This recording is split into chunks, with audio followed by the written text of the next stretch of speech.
xitaa tijaab ahaan weligay caleen qaad afkayga uma gelin. ما شاء الله واحد كبد بدي dhibaato badan oo dhalinyarteena maanta haysato soo maaha laakiin soorta adiga balwadaada waa akhriska soo maaha runta haddaan kuu sheego akhriska aad uma xiiseeyo laakiin waan isku mashquuliyaa telefoon ma haysatid mee kan yar baan haystaa kuwan ma haysatid miyaa mee ma haysto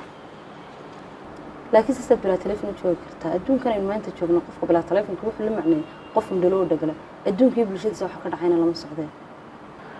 inta badan wararka iyo hadba waxa dhacaya waxaan kala socdaa idaacadda telefoonka yar baa idaacad leh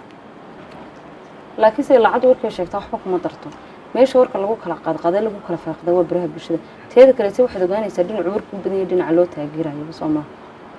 waan fahansanay midaas